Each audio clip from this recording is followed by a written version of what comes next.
Hello दोस्तों, आज की स्टोरी बहुत ही खास होने वाली है। हो सकता है हम में से बहुत सारे लोगों की लाइफ चेंज कर पाए, इसलिए इसको ध्यान से सुनिएगा। ये स्टोरी है एक लड़की जो कि बहुत ही ऐशो आराम से उसकी लाइफ गुजर रही थी और पढ़ी लिखी लड़की थी। उसका एक सपना था कि मैं अपने लाइफ में कुछ ना कुछ करूँगी, पैसे कमाऊँगी, अपनी लाइफ आराम से गुजारूँगी।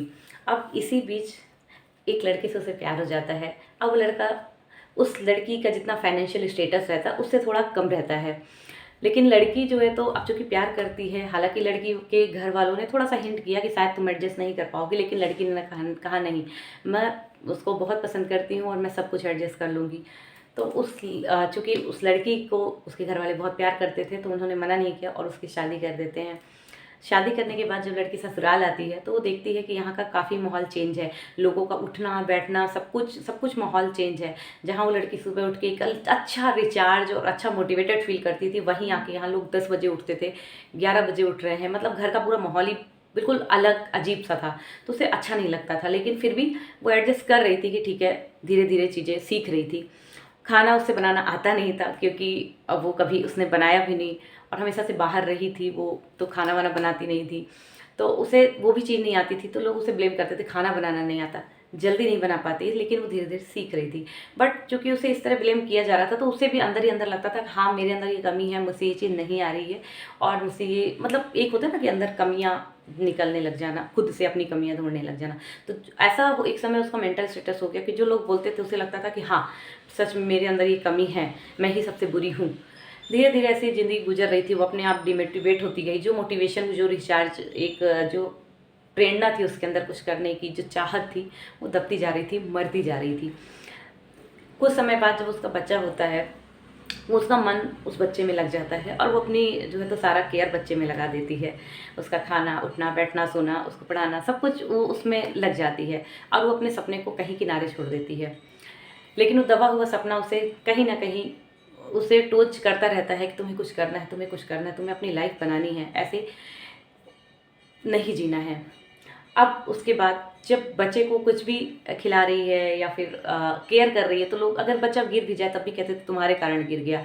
अगर जरा सी चोट लग जाए, बच्चा खेलते खेलते गिर जाता ही, लोग नहीं समझते थे, बस उसे टोंच करते थे कि तुम्हारे कारण गिर गया, तुमने उसको गोद में नहीं लिया इसलिए गिर गया। वो धीरे धीरे धीरे धीरे और डिप्रेशन में जाती गई।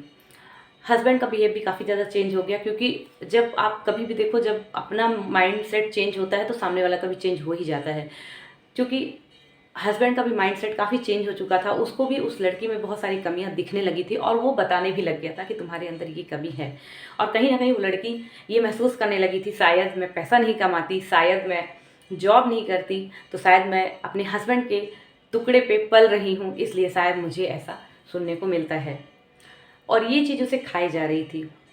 और एक दिन कुछ ऐसी सिचुएशन होती है, वो लड़की जाके सुसाइड कर लेती है। इस स्टोरी का यही अंत है दोस्तों।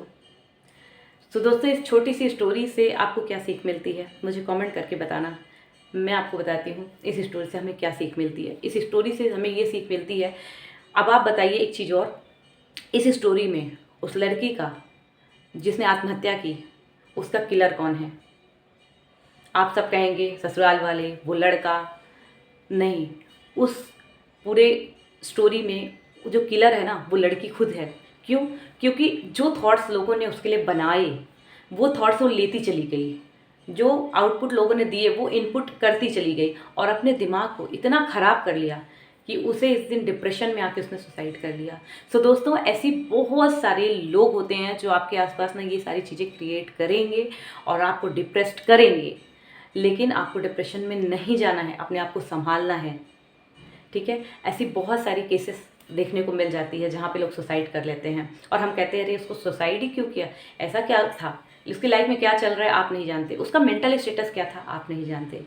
तो अपने मेंटल हेल्थ को ज़रूर ध्यान रखिए, क्योंकि आजकल डिप्रेशन बहुत ज़्यादा बढ़ रहा है और इससे हमें बचना ही चाहिए, वरना ये एक दिन जो सेल्फ किलर है हम सब बन सकते हैं। तो दोस्तों, इस स्टोरी को यहीं से एंड करूँगी।